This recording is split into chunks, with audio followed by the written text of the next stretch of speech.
Hello, this is Lisa, CEO of Site for Wight, welcoming you to this week's Talking News on Saturday the 6th of August 2022. Firmly back from my holiday, I've just enjoyed 2 weeks in Spain with the children. I do have to say though, the weather was a little on the warm side, reaching over 40 degrees on most of the days. It really was cloudless skies for 2 weeks. I was, however, delighted to find the newsletter ready to go out upon my return. The newsletter this month does include an article on the 195 service. This is a directory inquiry service available on any telephone network. You simply have to register, say that you're severely sight impaired and therefore cannot read a telephone directory, and then you will be issued with a 5-digit PIN. You phone 195, you give them your PIN, and they will find the telephone number that you're looking for. However, on writing the article, we discovered that the Wight Fibre telephone service on the Isle of Wight does not offer the service, so we are now in talks with Wight Fibre in order to get this rectified as soon as possible. I hope everybody's enjoying the summer. Although it has been a little windy this week, the sun is still very much shining. Thank you. Lisa, CEO, Site for Wight.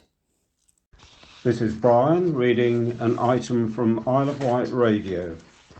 Isle of Wight hit by hosepipe ban as drought looms. A hosepipe ban comes into effect on the Isle of Wight from next Friday, the 5th of August. Southern Water said the extremely hot weather and reduced rainfall, coupled with increased demand, has left the water levels significantly lower. As a result, the utility firm is implementing a temporary use ban, TUB, for its customers.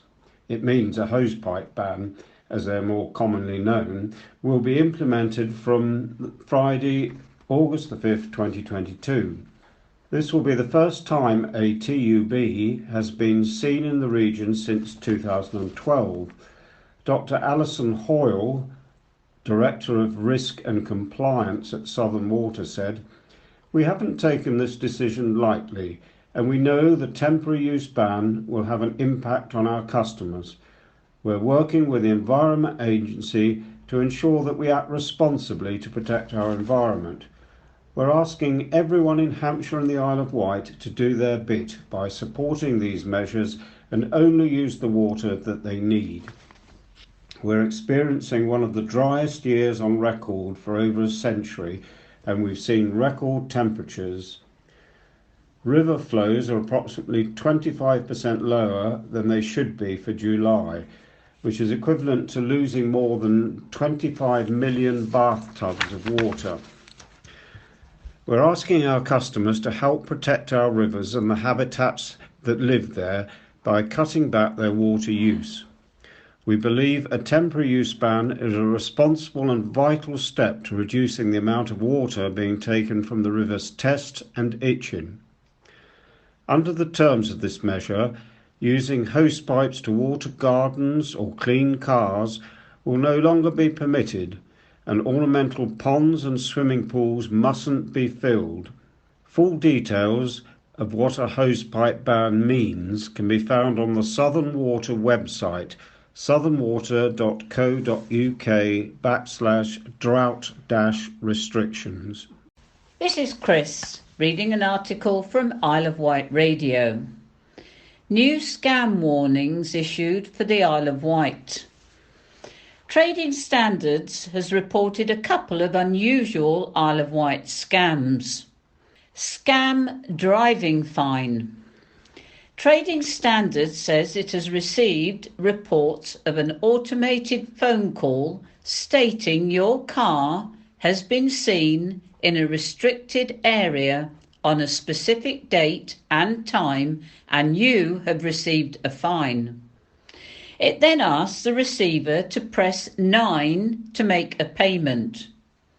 If somebody has driven in a different area to their usual route, maybe the mainland, this may worry them and panic them into paying the fine.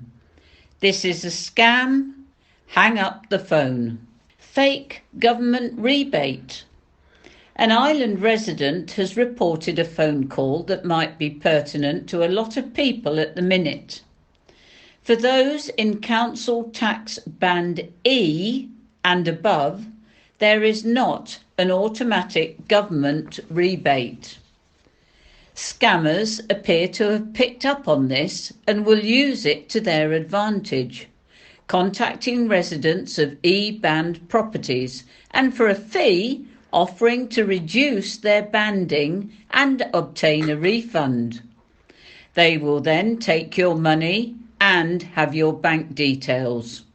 If you believe your banding is incorrect, you can challenge on the government website.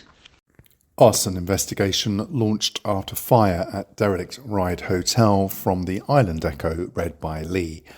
A fire that broke out at Hanover House on the site of the Royal York Hotel in Ryde is being treated as arson. Shortly after 1900 hours, 4 appliances from Ryde, Sandown and Newport were mobilised to the scene at George Street, where smoke was seen billowing out of a first-floor window. Crews wearing breathing apparatus and equipped with hose reel jets fought the fire both externally and internally. This comes just 2 days after police were called to the same address, where broken windows were discovered but no persons were located. This fire is the latest suspicious incident involving derelict island hotels, after similar occurrences at properties including the Ocean Hotel, Parkbury Hotel and Grand Hotel, all in Sandown. Child hit by car on busy Ryde seafront. From the Island Echo, read by Susan. Police and paramedics were in attendance on Ryde Esplanade, where a child was hit by a car. The Isle of Wight Ambulance Service has enhanced care paramedic, ambulance crew and an operational commander on scene near to Peter Pan's.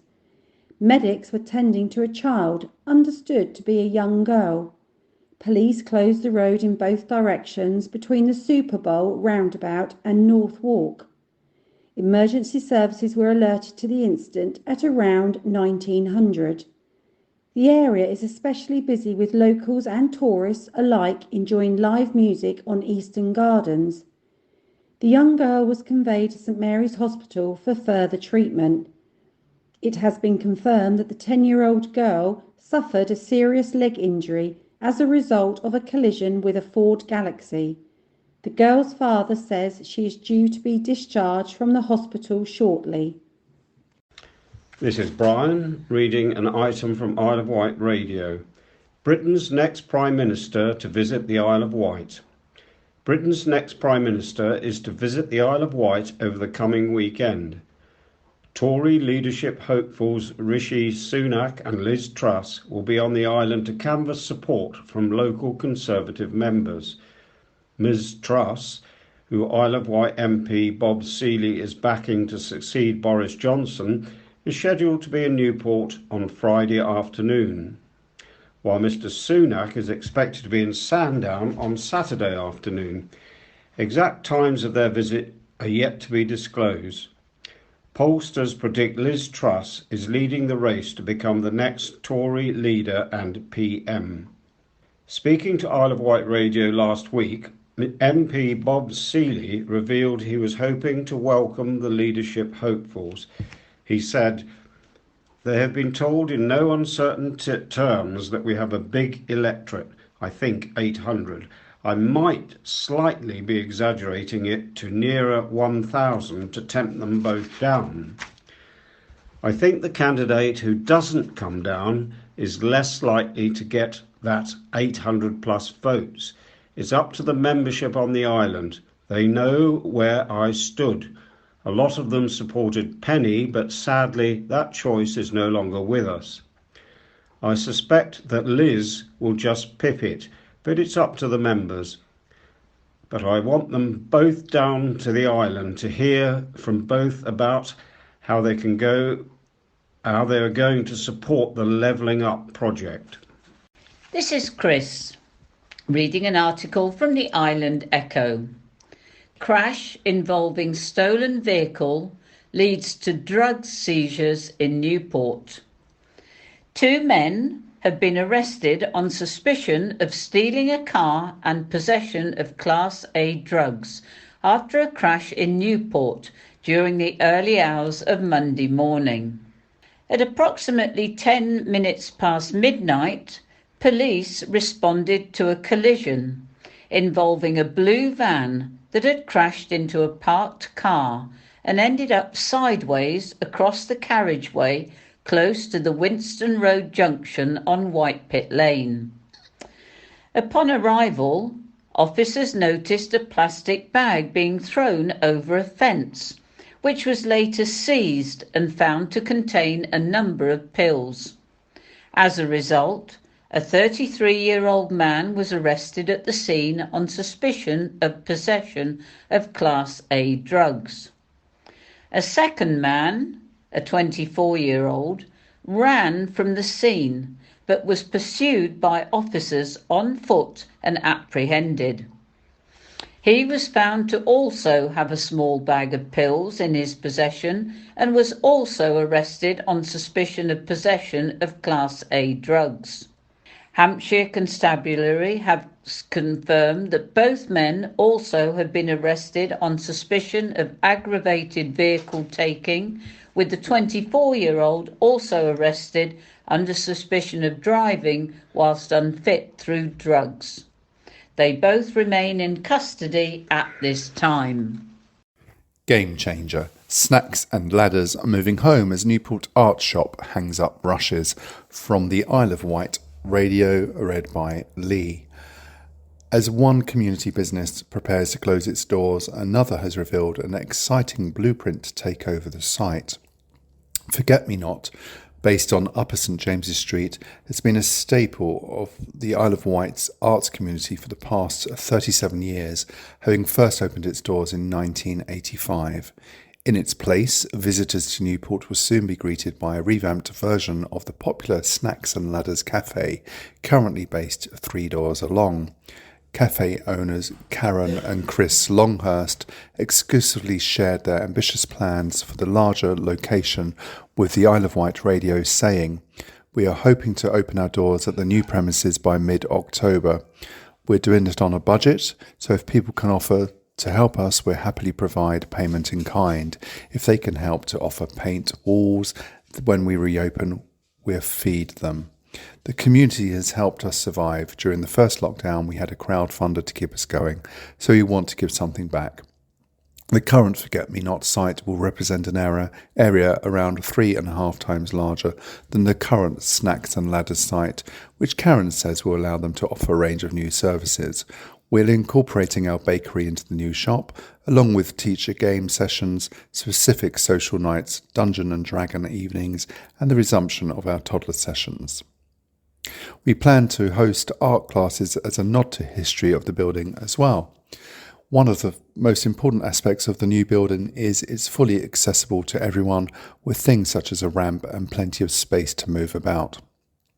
Plans look extensively impressive, with the aim of providing a new hub for the town.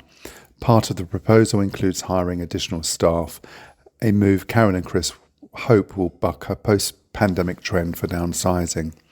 The move is subject to a final exchange of contracts, but with both parties keen to complete the deal, it's expected to be signed off without any 11th hour hitches.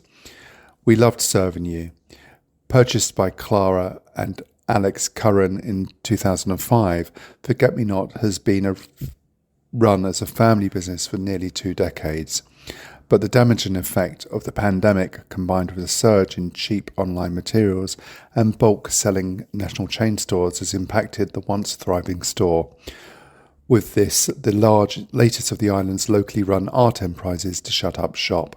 Clara told the Isle of Wight Radio, "I have loved running my own art shop for the past 17 years.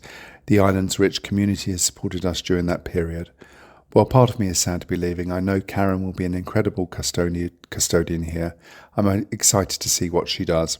Thank you to everyone who has passed through our door since we took over back in 2005. Forget Me Not is running a half-price sale for the rest of August, with stock selling quickly." Light at the end of the pipework for Big Mead. Pond begins to fill up once more. From the Island Echo, read by Susan.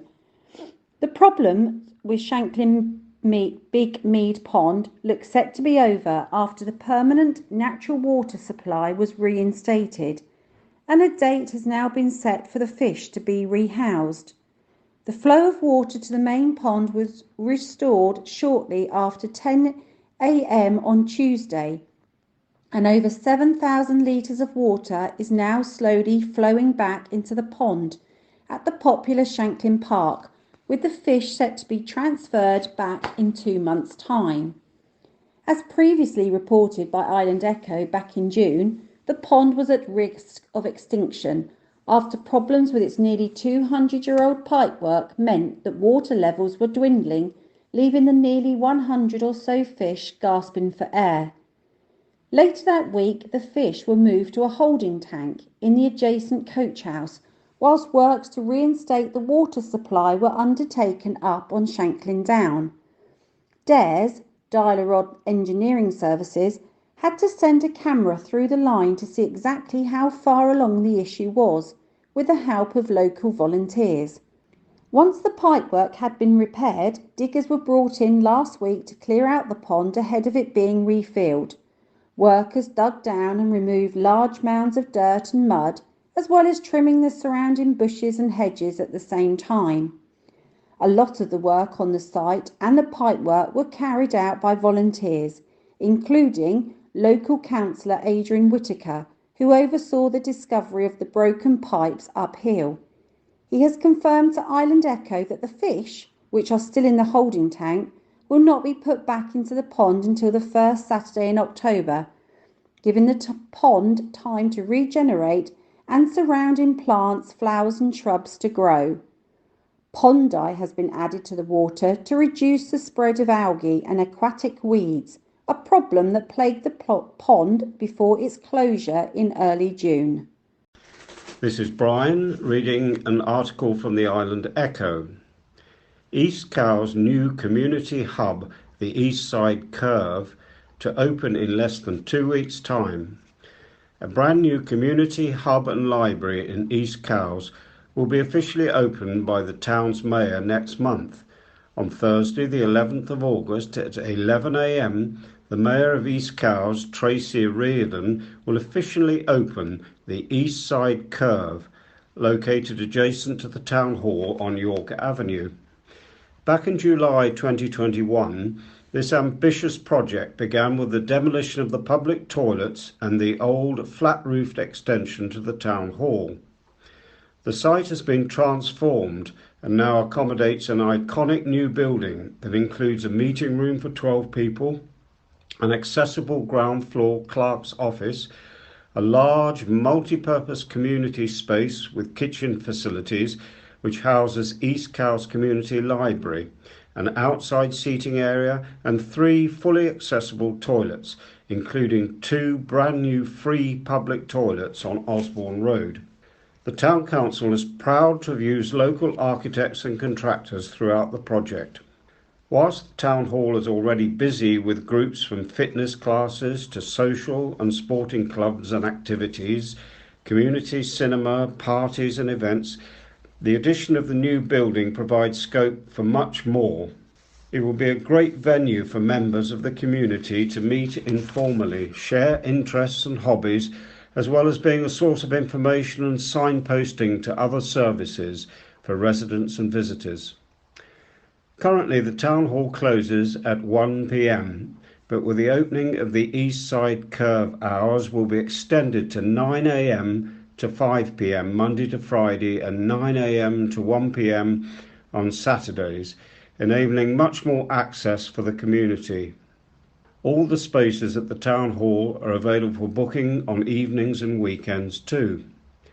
All are welcome to attend the opening or visit at any time, up to 5 p.m. on the day.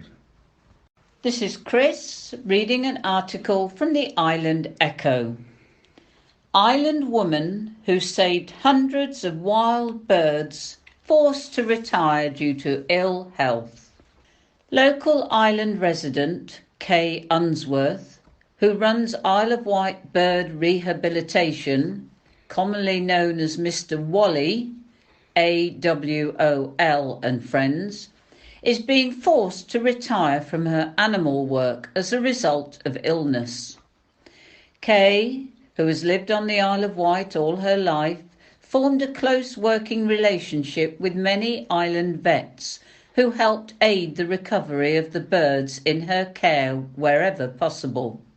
Able to provide all of the ongoing aftercare, from cleaning and healing wounds to splinting and stabilising fractures with donations and support from local residents, Kay and her charity were at risk of losing a few months ago when their funding levels dwindled.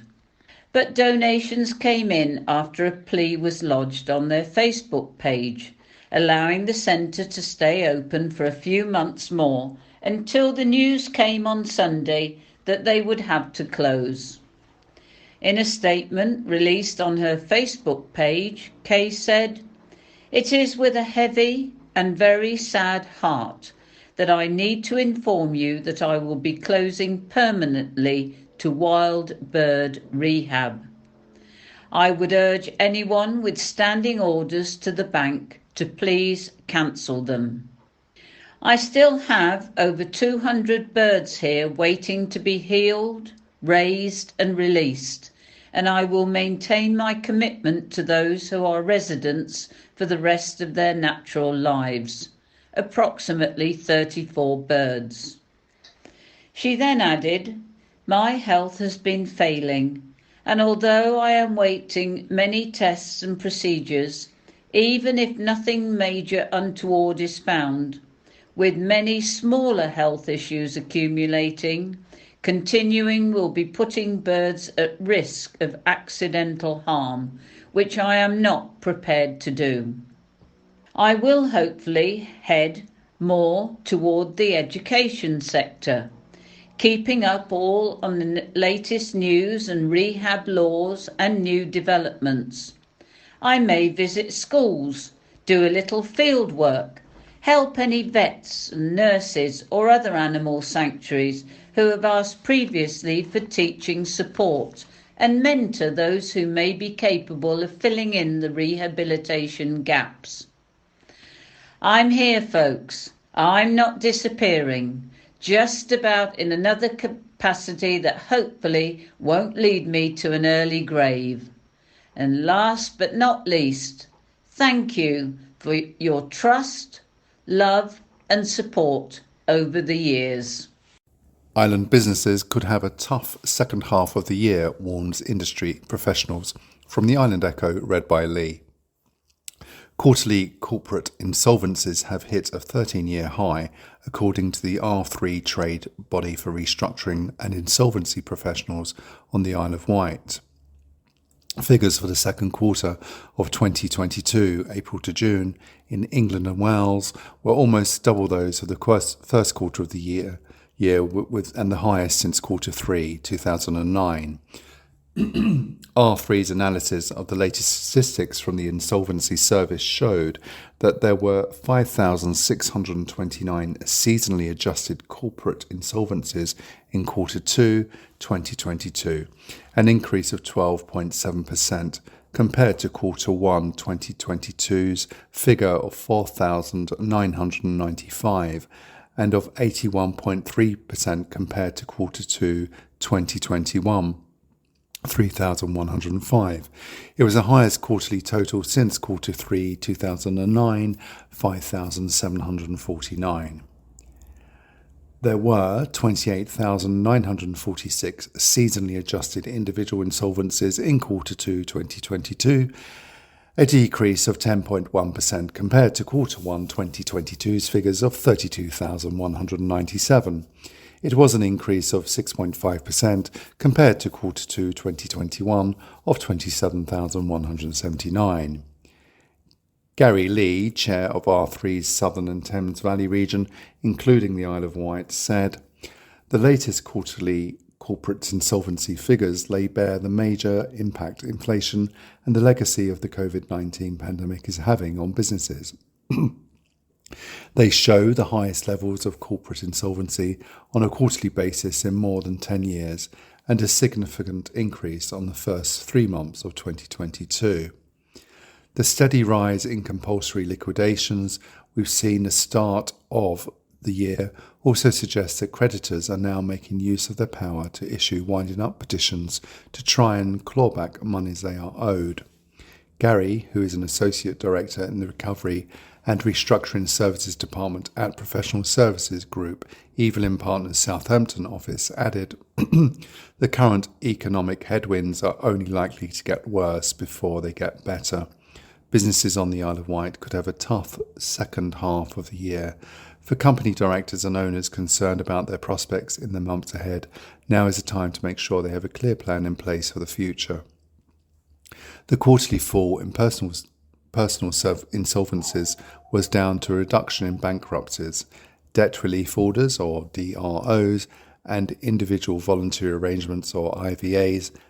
However, with inflation running at its highest level for many years and recent increases in interest rates combined with low wage growth, individuals should continue to monitor their finances and seek help sooner rather than later where necessary. Hello there, this is Madeline. Hello there, this is John. And before we start the second part of the Talking News, here is this week's Society's news. All our members' activities have now stopped for the August break, and we hope you're enjoying the summer sun while we are sorting and tidying Millbrook, ready for your return in September. Hopefully you've all received a copy of our latest newsletter and are enjoying the articles, but you will probably have noticed an error with the date for the next stride. We have announced Friday the 3rd of September, but actually it is Friday the 2nd of September. Sorry for that, but I'm sure you will have all realised our mistake. Following on from our success in Newport Carnival, we have decided to enter the Illuminated on 25th of August. If you're interested in joining us, please call the office. We would like to send our congratulations to one of our members who is celebrating her platinum anniversary this week. Many congratulations, Sheila and Bill Angel of Sandown. And now we're reading some of the items from the county press. Man hurt after boat sinks. An elderly sailor who suffered a head injury and ingested seawater when his yacht sank on the Solent during a Cows Week race was one of a crew of 3 rescued by another vessel and Cowes RNLI lifeboat. The man was one of 3 aboard a Solent Sunbeam yacht, which capsized and sank off Thornes Bay on Saturday. All 3 were wearing life jackets and were finally rescued by another yacht. Cowes RNLI lifeboat had already been launched at 2 p.m. for a training exercise when the incident occurred, and was able to arrive at the scene relatively quickly to take the crew of 3, including an injured pensioner, aboard. They were taken to Cowes Harbour, where they were met by ambulance, which took him to St Mary's Hospital, Newport. The casualty, who suffered a head injury when his boat capsized, is also believed to have ingested seawater. Also waiting at Cowes were Coast Guard teams from the Needles and Ventnor. The lifeboat returned to the station at 2:55 p.m. Dry weather causing headache for farmers by Laurie Little. Parched fields and no prospect of rain has led to devastation for some island farmers, with many crops faring badly, irrigation fuel costs rising and reserves of water severely diminished. The heat has caused more than a headache for many growers. John Knox grows potatoes across his 250 acres at Shorewell, and his hugely successful business has suffered so much this year there is now nothing left he can do. He is out of water. He supplies potatoes to McCain's for McDonald's and has just finished this year's contract for KP Crisps for McCoy's, with the last load going out on Wednesday. He said, quote, "We have pretty much used all our irrigation water and our crops are down 15 to 20%. There's nothing we can do, our reservoirs are empty. Any rain is welcome, but it will come too late for us. Usually through a season you will get some rain, but we've not had significant rainfall since March, and that followed quite a dry winter. Fuel costs are now crazy, so irrigating costs a lot. Last year we only irrigated once, and this year 6 times." Unquote. He said prices of potatoes can't go up because people won't buy them, and the yield will then go to waste. Another problem is that the crop harvester machines need damper conditions in which to work, so it is damaging some of the potatoes while it struggles to harvest through the dry earth. This makes the potatoes harder to sell and causes more rejects. John said, quote, "75% of my potato crop is grown on contract and leaves the island. 25% will remain on the island to supply local shops and fish and chip shops throughout the year, meaning I have been able to keep 2 to 3 full-time employees all year round." Unquote. Over at Living Larder, they aren't so reliant on one crop, but grow between 40 to 50 across the year, which brings different challenges. While the tomatoes, cucumbers and aubergines are happily thriving during the dry spell, a lot of other products are stressed and not behaving as they should. Will Stewart, owner-manager of the family business, said, quote, "It's been pretty tough. We've used 500,000 litres of water in July, the same amount we would use across a normal season. The cost of that is an additional 40 hours of labour a week by me, managing the irrigating on top of everything else that needs doing. We irrigate from our own pond, so we are self-sufficient, but the cost of the fuel driving the pump alone has cost us extra." Unquote. There will be a knock-on effect for the winter produce, which typically gets planted in the summer. They aren't getting off to the best start. He said, quote, "Farmers deal with weather conditions all the time and are quite adaptable, but we just need a good amount of rain. Just 2 days of heavy rain would make a massive difference. Then we need the pond to fill back up to put us in a good place next year. Last time we got a water store this low was the early 1990s, so it's quite rare." The situation is brighter over at the garlic farm, where the weather conditions are helping produce a yield of, quote, "exceptional quality," unquote. Farmer Colin Boswell said the entire staff team were out harvesting this week. He said, quote, "I have been growing garlic for 50 years and never had what I would call a Mediterranean summer. Even in 1976 it wasn't like this. We would have liked a bit more rain, but you can't have everything. We can be grateful for the quality crop of garlic, the size is good, and we've got rare heritage types of exceptional quality. Probably no one else in the country is growing. We do want to see some rain, though." A £1 million bill for pushing FB6 chain ferry across Medina. More than £1 million is being spent on a boat pushing the floating bridge 6 across the Medina between 2019 and 2027. The Isle of Wight Council is, however, looking at other solutions to keep the vessel going during the faster tides. The push boat service was introduced by the authority after an issue arose with the chain depth of floating bridge 6. It allows the service to keep operating during fast-flowing ebb tides, maintaining clearance over the chains, instead of stopping the crossings.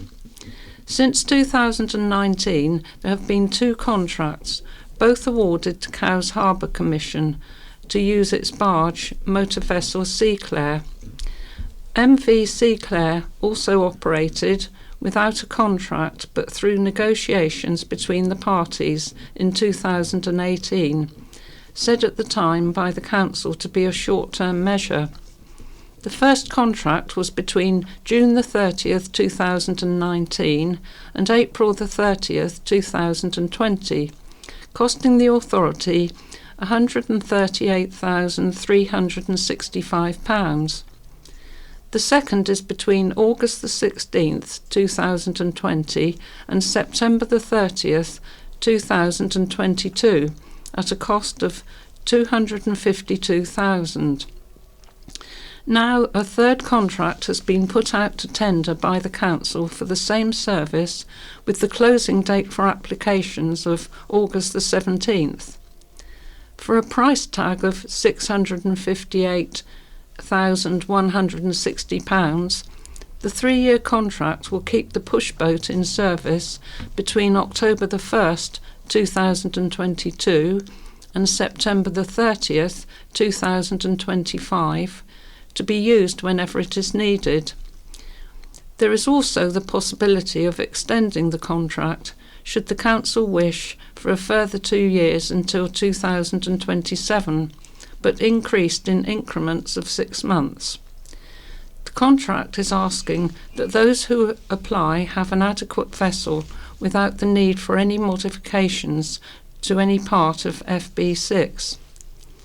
Overall, the 3 contracts will cost the council £1,049,525.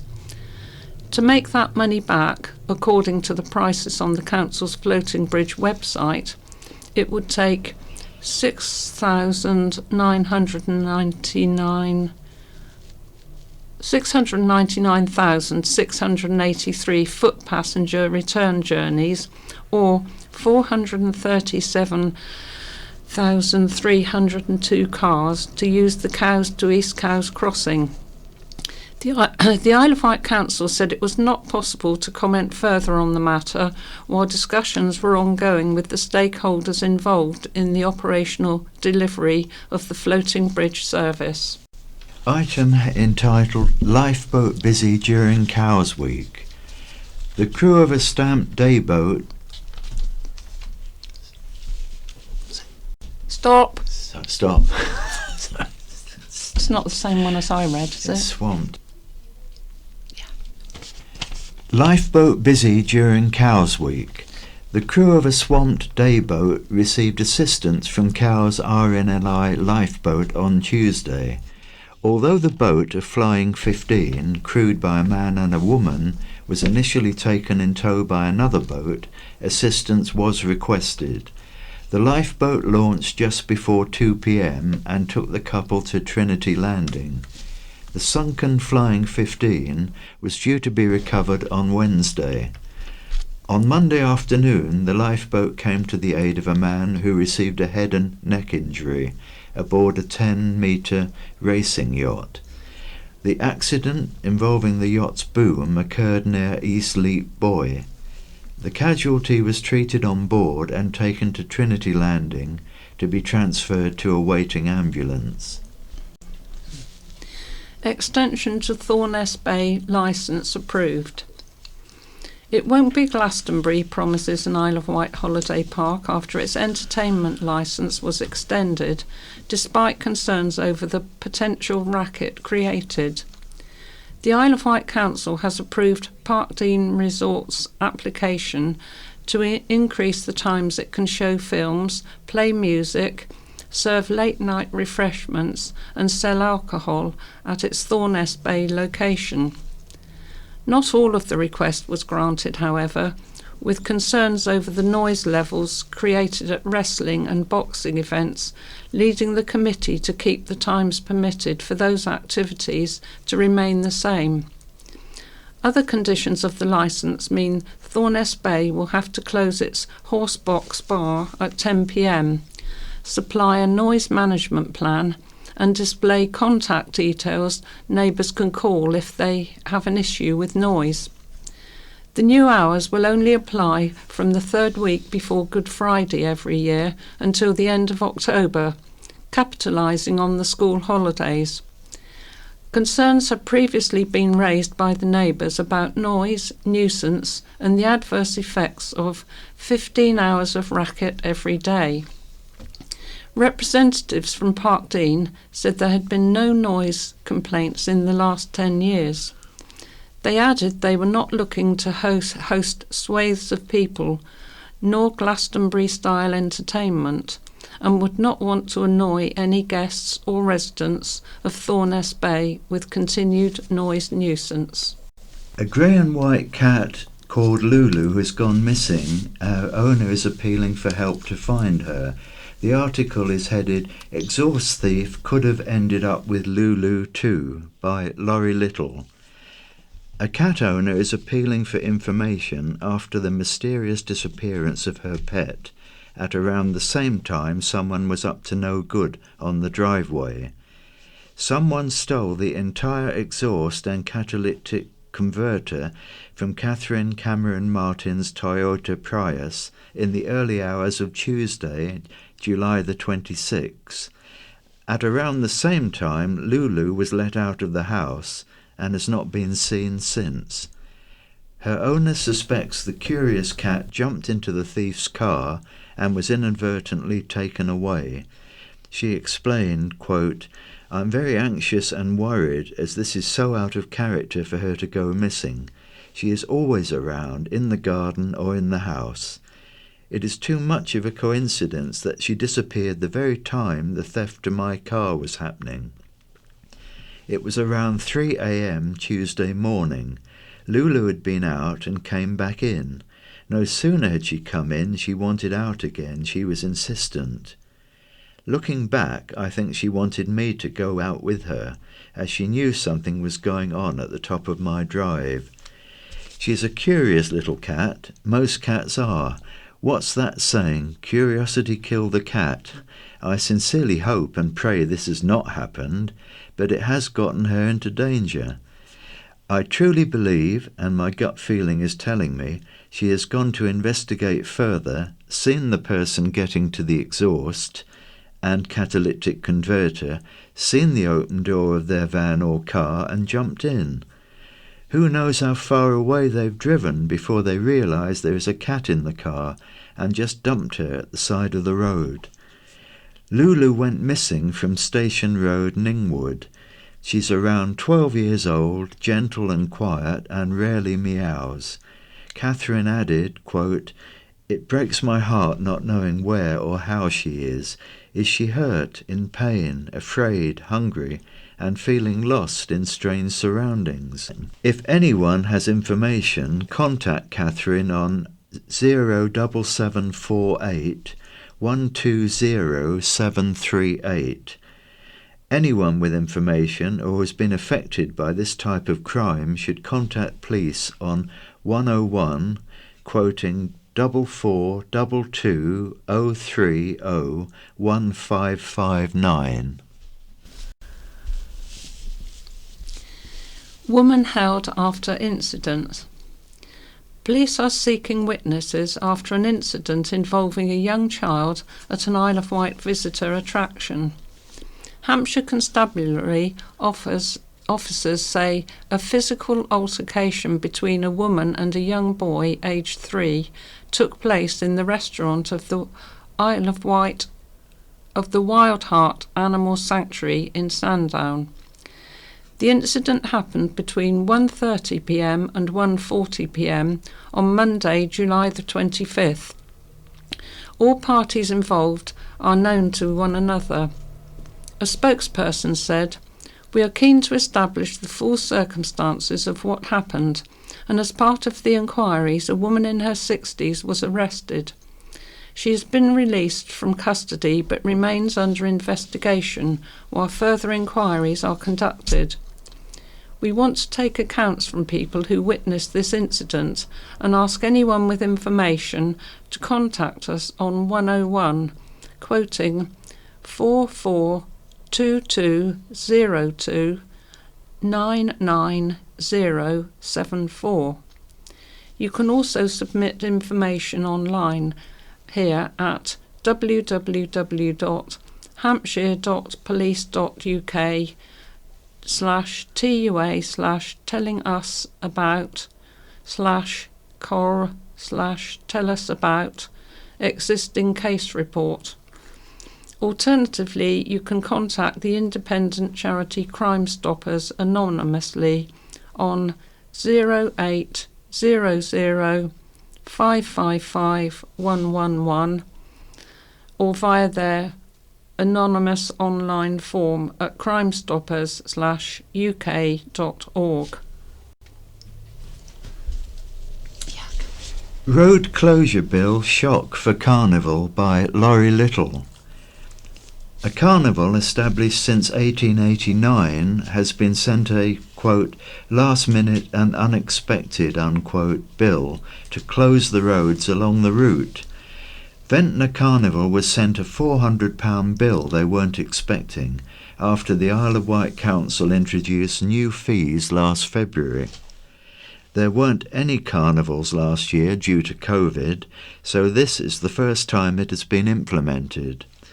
Tony McCarthy of Ventnor Town Council said it came as a shock to the town's Carnival Association, who say they first heard of the new charging policy within 3 weeks of the event on August the 10th. He said, quote, Ventnor Carnival is run entirely by volunteers who spend most of the year fundraising. We are suddenly faced with additional, unanticipated and unbudgeted costs, which we will need to fundraise for. All the on-street parking on our carnival route is free. Therefore, there is no loss of revenue to the Isle of Wight Council.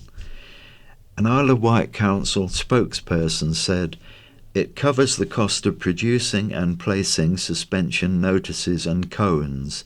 It also absorbs a substantial amount of staff time.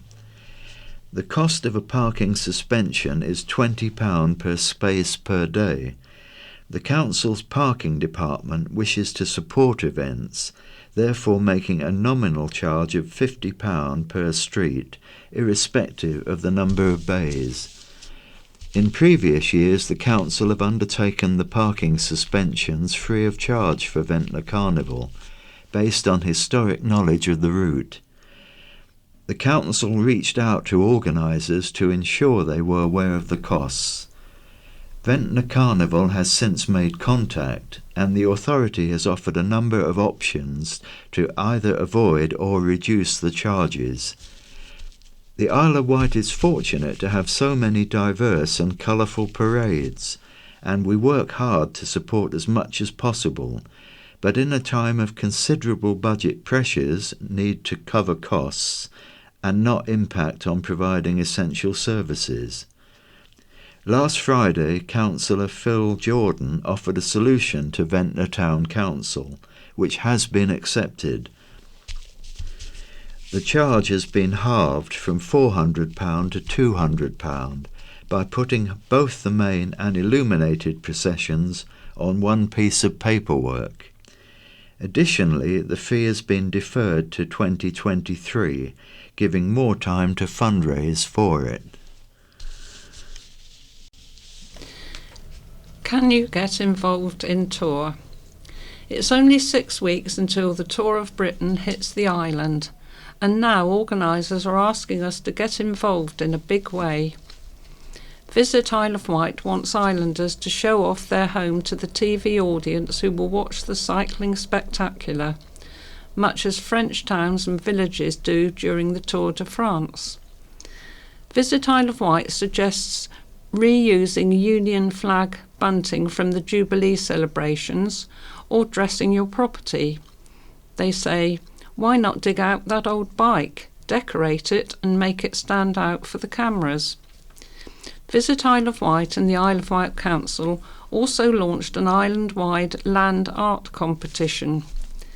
Visit Isle of Wight said, the tradition of creating land art along the route has long been the practice at the Tour of Britain. The winner will get a £50 Wight gift card. After starting in Ryde at 11 a.m. on September the 11th, the race will pass through Bembridge, Sandown, Rookley, Shorewell, Mottiston, Freshwater, Yarmouth, Shelfleet, Cowes, Newport, Godshill, Shanklin, Ventnor and Knighton to finish at the Needles. Whitelink, Red Funnel and South West's Railways are partners of the Isle of Wight stage, alongside the Isle of Wight Council and Visit Isle of Wight. The race will be televised live on ITV4 and shown in over 150 countries worldwide via Eurosport and the Global Cycling Network. GKN Aerospace has signed up to support the stage as the official fan hub sponsor. Plea to stop vandalism of public toilets by Laurie Little. A plea has gone out to stop vandalism of Newport's public toilets.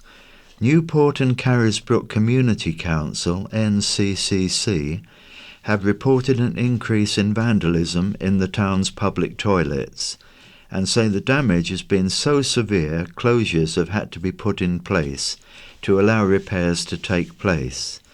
They issued photos of the damage and mess to illustrate the problem.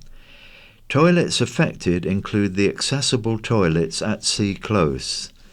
Incidents include toilets being deliberately blocked, fires being started, electrical fittings damaged, graffiti, toilet seats removed and toilet paper dispensers kicked from the wall.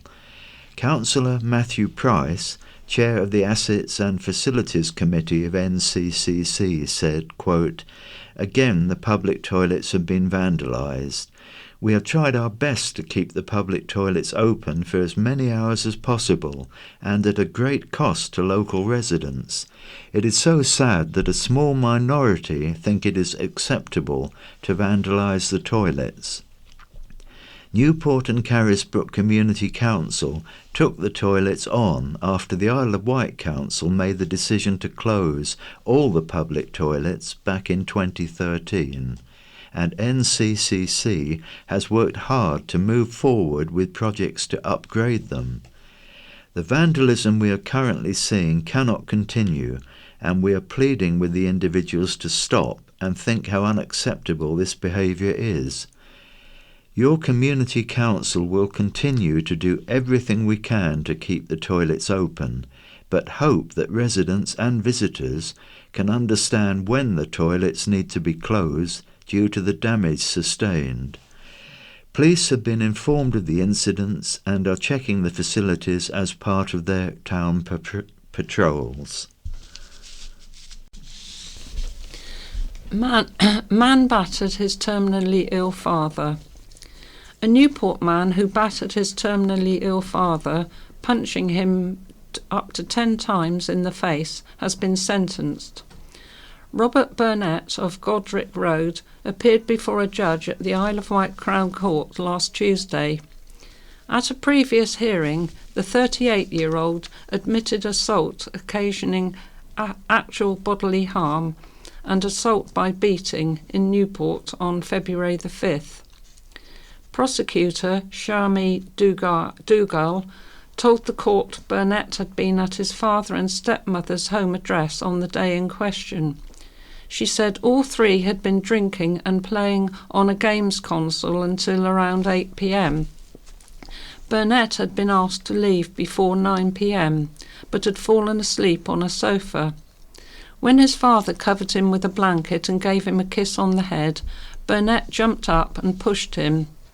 Burnett then repeatedly punched his father in the face around 10 times, focusing on his eye socket.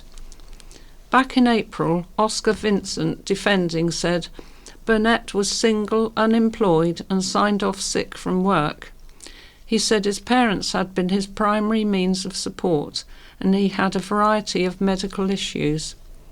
Some arose from a road traffic accident he was involved in 15 years ago. He also suffered from depression and anxiety. Mr. Vincent said Burnett suffered from unexplained seizures, which appeared to have affected him on that day. He said Burnett couldn't explain what happened, but wished to apologise to his father and stepmother. A probation report revealed how Burnett had cut down on his alcohol consumption, realising he could not risk a repeat of what had happened. Burnett was given a 26-week prison term, suspended for 2 years, to include a 90-day alcohol abstinence monitoring requirement. He was also made subject of a 5-year restraining order.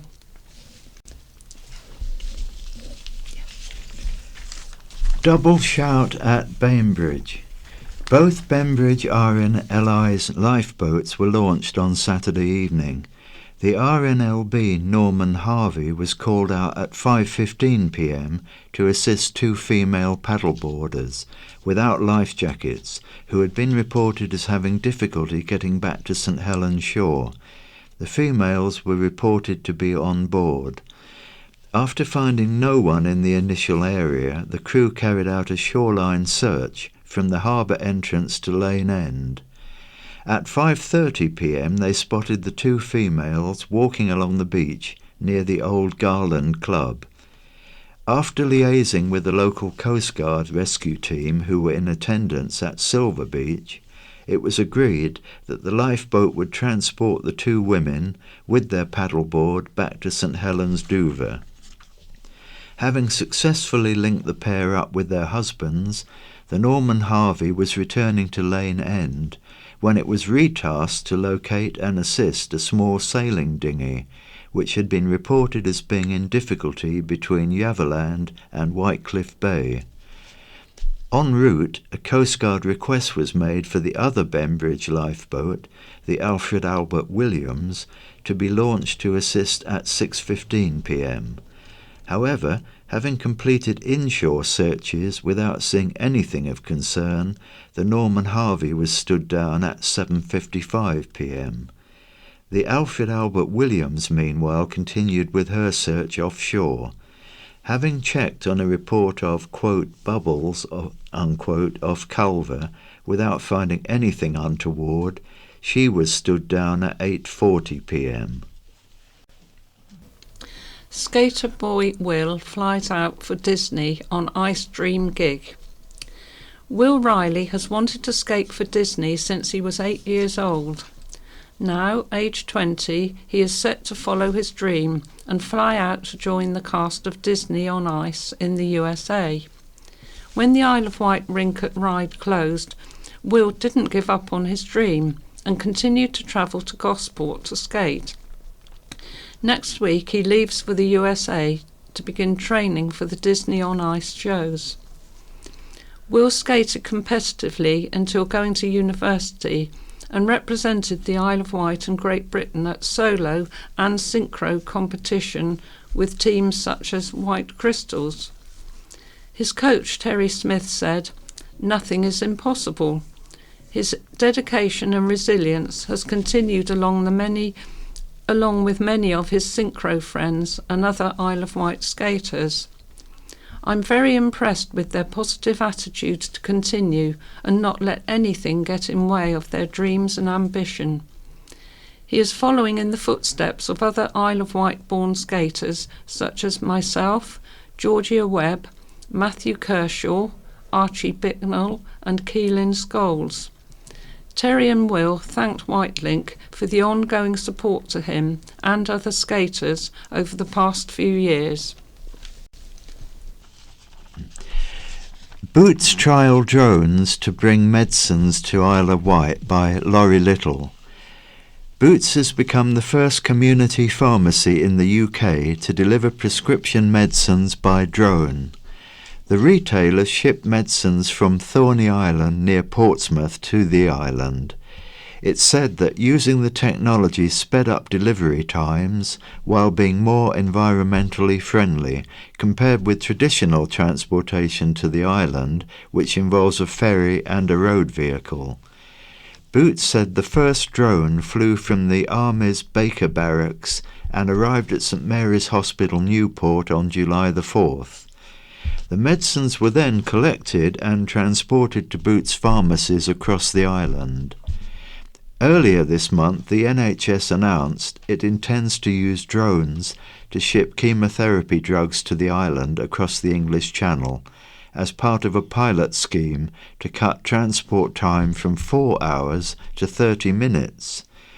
It is hoped using drone technology will one day enable doctors to make same-day delivery orders for drugs and medical equipment from anywhere in the country. Boots said it is now assessing the feasibility of using drones for deliveries. It is working with medical transportation company Appian to facilitate shipments. Boots spokesman Rich Corbridge said, "Drones have huge potential in the delivery of medicines. It is incredibly exciting to be the first community pharmacy in the UK to transport them in this way. An island location like the Isle of Wight seemed like a sensible place to start a trial of drones. Their value to the delivery of medicines to more remote locations is clear.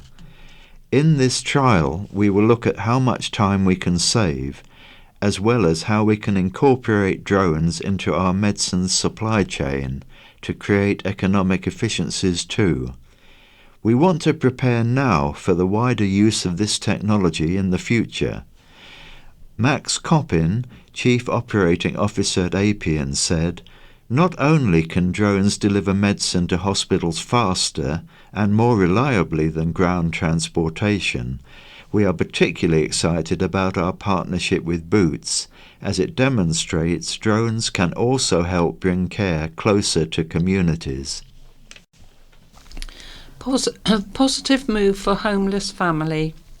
It's bad enough in any family when COVID hits or chickenpox does the rounds, but when you are living in just one room, there's no chance to isolate to stop the spread. Gemma Bull and Colin Booth, who have 4 children, have had their housing situation well documented in the county press amid the rental and housing crisis. As previously reported, the family were given just one room to live in after their landlord sold the flat they were renting. They were recently 140th in the queue for a 3-bedroom property, and they can't find anything available privately. The last few weeks of living in a single room have been a testing time, with all 4 children getting chickenpox while having to share bathroom facilities with strangers. Gemma, Colin and the eldest children also got COVID.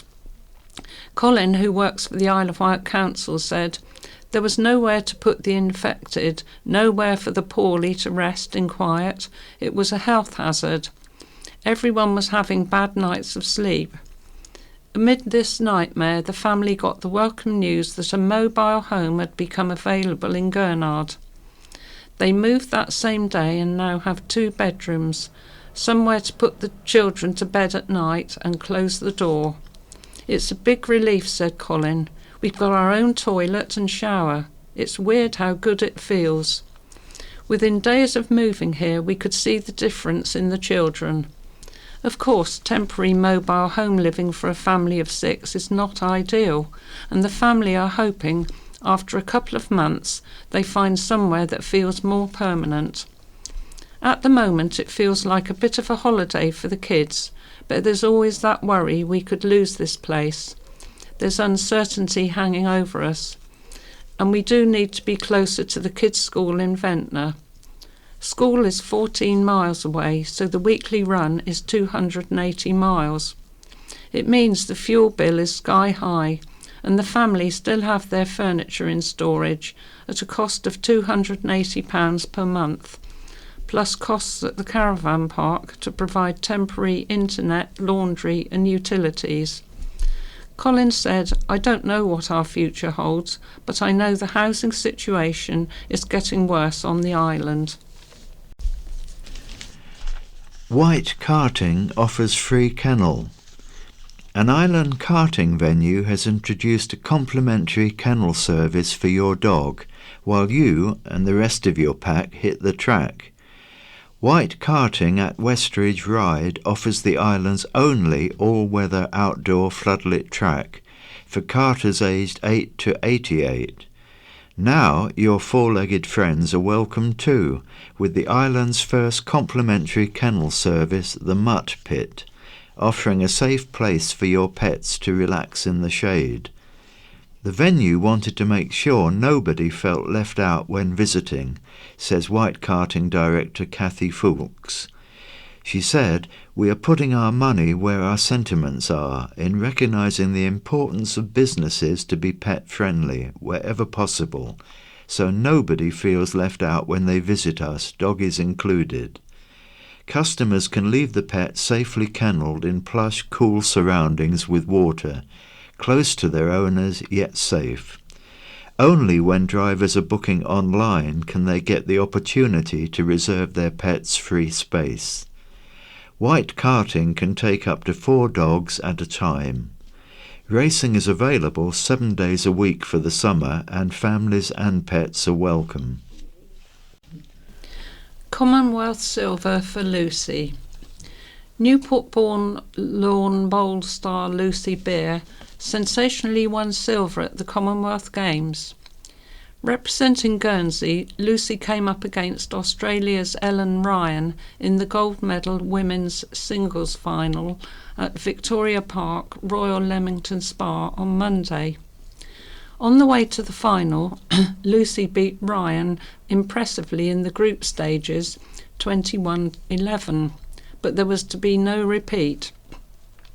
Lucy made history though, winning Guernsey's 7th ever Commonwealth Games medal and the Channel Islands' first in 28 years.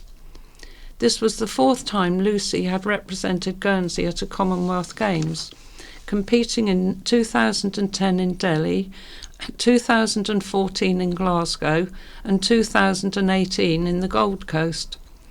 Holding back the tears after the final, Lucy said of her medal success, "Anybody who knows me will know I'm not normally speechless, but I am now. Thank you to Guernsey for adopting me as one of their own. They've supported me all the way, and I'm super, super proud." Lucy once told the county press she had always dreamed of winning a Commonwealth Games gold medal, seeing it as the pinnacle of her sport, and she came so very close to achieving it. Magnanimous in defeat, Lucy had nothing but praise for her opponent. Ellen said it with her bowls and is gracious in everything she does. "I wish her so much for the future because she is the future." When asked about how she would celebrate her medal success, Lucy joked, "Not a lot. I've got a doubles match at 8:30, but if anyone's got a little shot of something they may want to fling my way."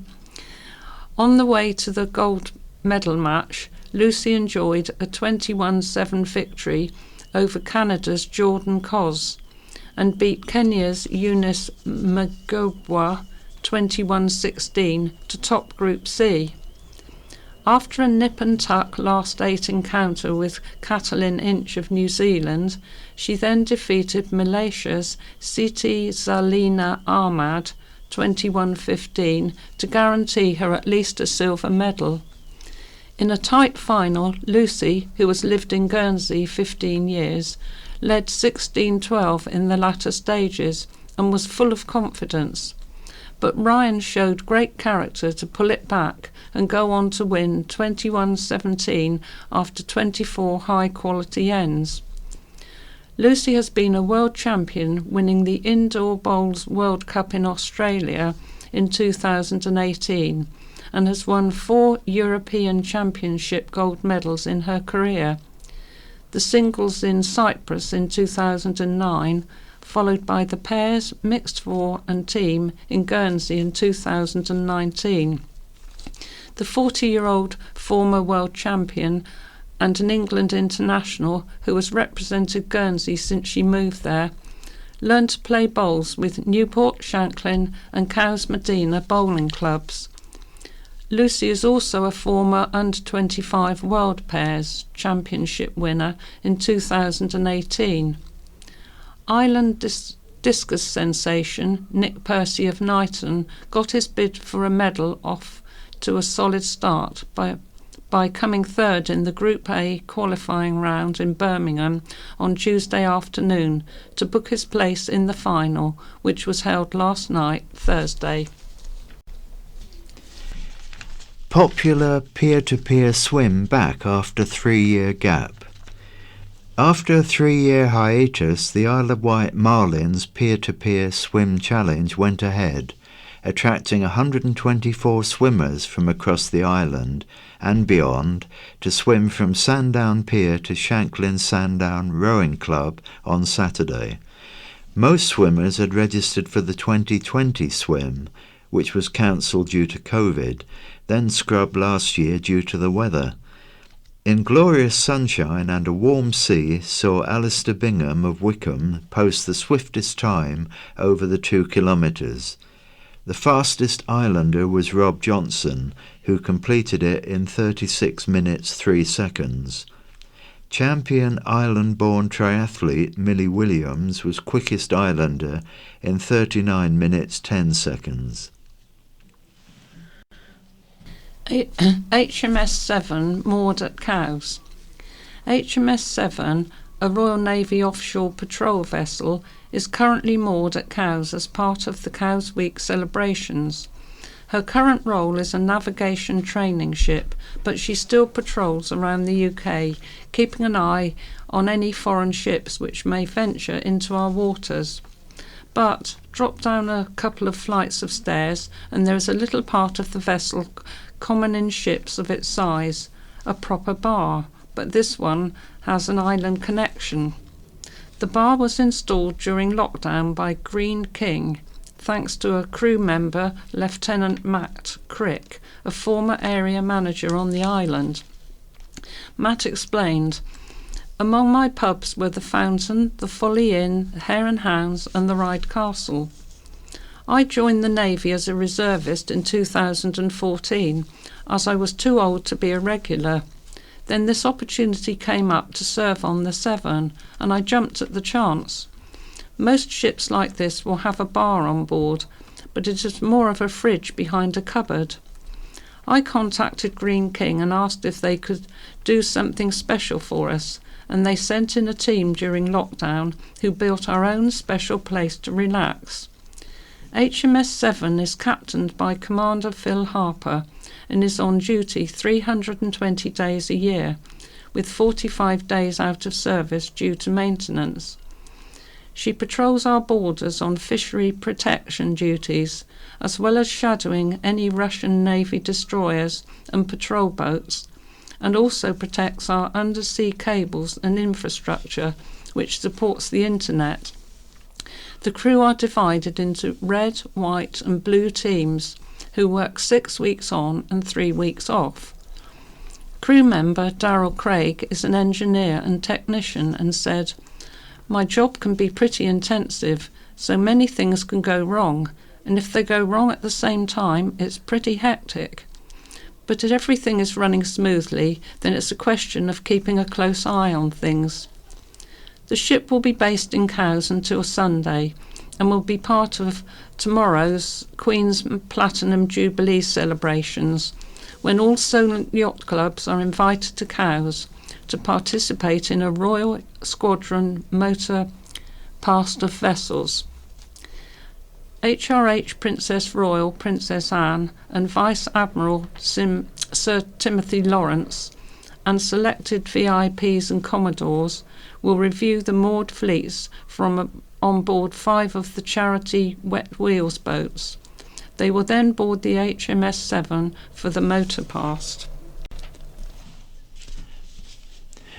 And now for some Wight memories. Canadian soldiers who fought at Dieppe raids recalled by Peter, by Kate Young. Reader Peter Isaacs, who is now in his 80s, was reminded of a very special anniversary last month.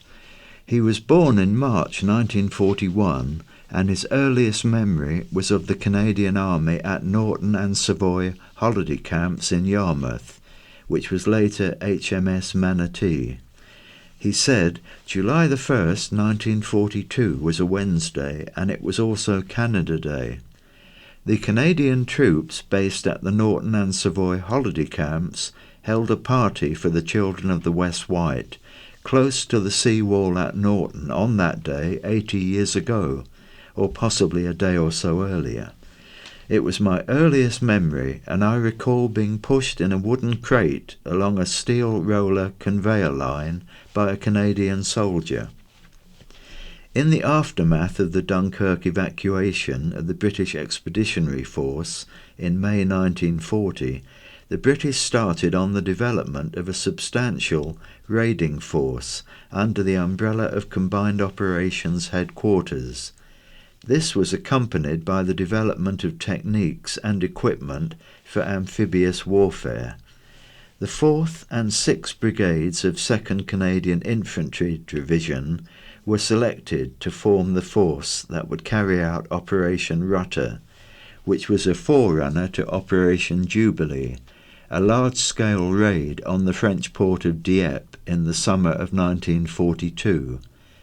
A battalion of the Royal Regiment of Canada arrived at Norton on the afternoon of May the 19th, 1942, from Billingshurst in Kent, where they'd been based since arrival in the UK in December 1940. They were followed by the Royal Hamilton Light Infantry in the Essex Scottish Regiment, comprising the 4th Brigade.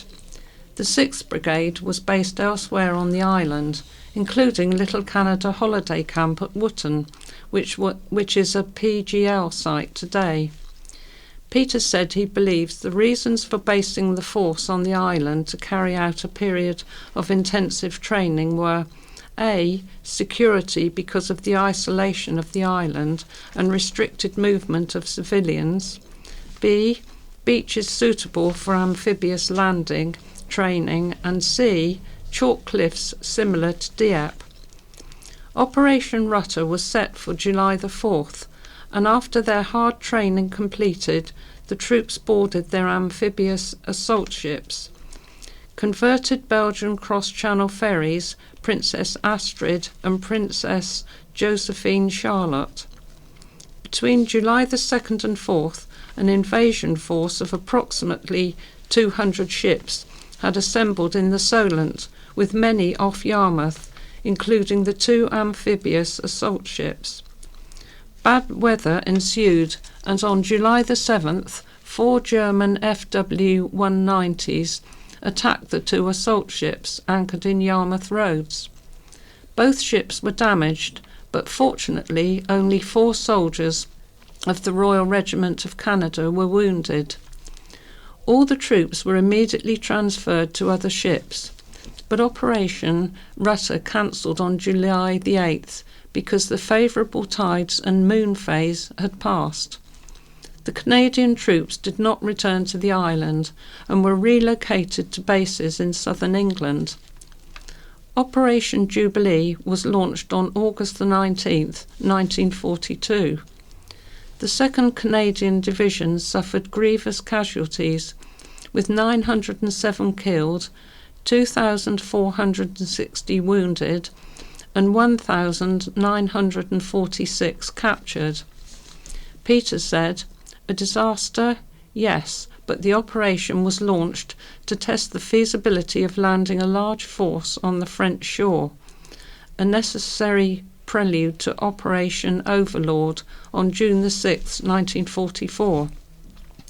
As I look at a photograph of dead Canadian soldiers at Dieppe, I wonder if any of them had pushed me along those conveyor tracks at the children's party. The Savoy and Norton camps became a Royal Navy stone frigate, the term for naval establishment on land, called HMS Manatee, which was the base for amphibious landing training until the end of the war. Today, Norton Grange is owned by Warner Leisure Hotels, who purchased it in 1966. My View by Matthew Chatfield. Secrets of the Isle of Wight Council revealed. Do you think I make my living from free dinners and the occasional column in this paper? If only. No, to pay my way I've spent 20 years working at the coalface in County Hall, but as of this week no longer. So that means at last the mysteries of the council can be disclosed. because if there's one thing I learned, it is that people think very strange things about the council.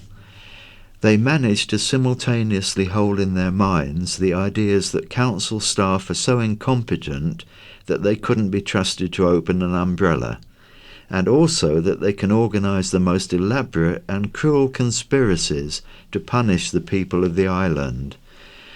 Neither are true, of course, but these days that counts for little. There was the guy who was convinced I had kidnapped one of my own staff to make sure she couldn't help him with the matter he wanted resolving. He actually put in writing that she was being kept prisoner in County Hall, and he was concerned for her welfare. The truth was, she was fed up with his nonsense and had asked not to have to speak with him any more, which was fine with me. Mind you, if I really had abducted a council officer, I would say that, wouldn't I? Then there are the people who say, "I pay your wages." Have you ever said that and meant it? Then you're dolt. It is a poorly disguised code for the attitude all retail workers know and dread. You must do as I say because I am the customer and you are not allowed to answer back. Well, the truth is that on the island there's only one top-tier council, and so if you need something from that council, and you really annoy the only person who does that thing, that's not a very clever thing to do. Do you think that you'll get quick, top-quality service from the council if you're whining, entitled moaner with anger management issues? Well, actually you probably will, knowing some of the saints that are my former colleagues, but you didn't always from me. No, the truth about the Isle of Wight Council is going to surprise you. In fact, you're probably not going to believe me, it's so remarkable. And you'll queue up in the anonymous comments section to tell me so, but not on Facebook, where you have to give your name, you cowards. The fact is, our council is just a team of people, just like you and me, doing their very best to help. Every election there is less money and more work to do. Nobody works at the council for the pay, the glory, or the perks. They do it because they want to help others, help the island, and help you. I was hugely proud to be a part of it. Thoughts on the increase in Isle of Wight seal sightings. Seal sightings, both grey and common or harbour seals, are becoming increasingly frequent around the Isle of Wight at any time of year. This is a surprising expansion in both species. So where have they come from, and why are numbers increasing? Globally, grey seals are one of the most uncommon seals in the world, with the UK having about 40% of the total population. Main strongholds are in Scotland, the west coast of Wales and north coast of Cornwall, with some isolated populations on the English east coast. Grey seals are more transient in the Solent region and are generally passing through, perhaps en route to breeding sites. However, some have been known to stay longer. Some grey seals in the Solent may have been released from the rehabilitation centre at Wight, Cornwall, or other sanctuaries. Grey seals are also cross the English Channel from the north coast of France. Globally, harbour seals are more widespread, though in the UK they are less common than grey seals. Largest numbers of harbour seals are to be found in Scotland and the east coast of England. The only harbour seal rookery on the south east coast of England is at Chichester Harbour, where numbers of seals have been rising steadily since the early 1990s. Seals from Chichester Harbour have been tracked foraging in the eastern Solent between Southampton Water and around Selsey Bill, including visits to island harbours and creeks between Newtown and Bembridge. Adult grey seals are generally much larger than the harbour seals, but separating the two species can be surprisingly difficult. Although most adult grey seals are grey, colour varies between reddish tan to dark grey and black, with irregular darker blotches and spots on the paler underparts. The top of the muzzle is long, giving a Roman-nosed impression in profile. Eyes are well separated and nostrils appear as parallel slits. Harbour seals' colour varies between a rust hue to paler greys, often with rings and blotches. During the 1980s, numbers of harbour seals fell by half due to the outbreaks of the fatal Foxine distemper virus. Rising numbers on the English coast could be indicative of lower levels of the virus. There is also evidence that some of the main haul-out sites are now full. Seals are looking for new sites, which would explain the increase in sightings around the island. If you do come across a seal on land, stay at least 50 metres away. Put your dog on a lead and walk away. Never touch a seal, as you could get hurt. Do not assume a seal pup is abandoned, as its mum may be feeding nearby. If you find a stranded or injured seal, then contact British Divers Marine Life Rescue, who will advise further. If you see a live seal on the water, do not chase or swim towards it. In fact, seals may follow you. Only watch for 15 minutes, and if you are in a boat, travel at slow speed. What's on at Shanklin Theatre between August and October? Carpenter's Gold, Footsteps Dance Studio present Lights, Camera, Action, Jive Talking, Beyond the West End 2022, Fleetwood Back, Ultimate Cliff Richard and the Shadows Experience, Calling Planet Earth, the Island Savoyards Summer Workshop present Footloose, Jason Manford, Like Me, the Electric Light Orchestra Experience Live, Jack Up the 60s with the Zoots, Memories of the Four Tops, Back to Bacharach, Tabs Productions presents Who Killed Agatha Christie, T-Rextasy, the Greatest Hits Tour, John Suchet on Beethoven, The King's Voice, The Story of Guitar Heroes, and Shitface Shakespeare present Macbeth. The telephone number for further details from the theatre is 868 000. And now for some letters from readers. And from Raymond Peter James in Sandown. We appear to be spending precious taxpayers' money on completely the wrong things. Why does a small hospital require an executive director of communication supported by a team of around 6 people? It's a complete absurdity. What crucial role do they perform that benefits patients? Spinning stories in the national media about drones flying in medicines doesn't fool anyone. It does not fool the many, many islanders who are experiencing long queues waiting outside their local Boots pharmacy, only to be told then their prescription will be ready tomorrow.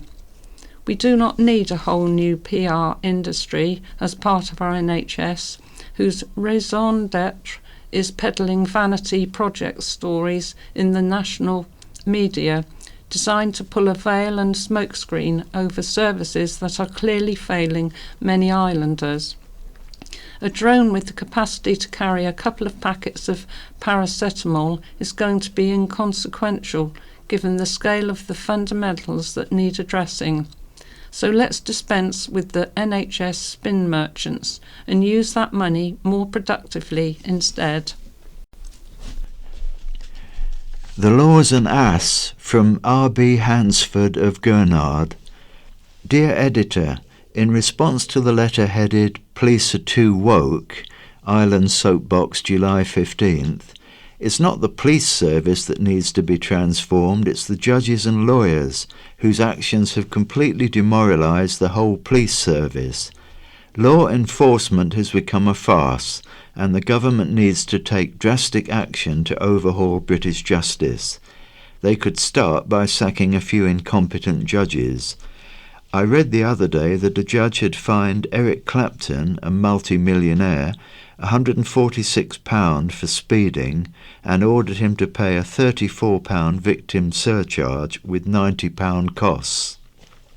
I was surprised to see there wasn't 17 and 6 added to these charges.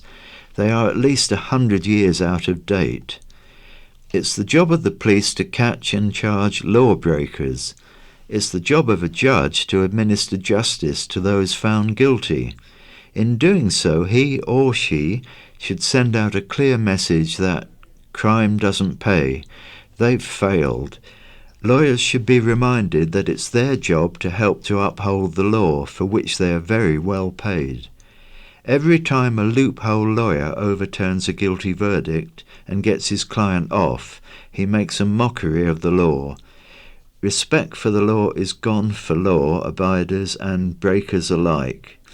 Loophole lawyers should be charged with contempt, charge court costs, and for wasting police time.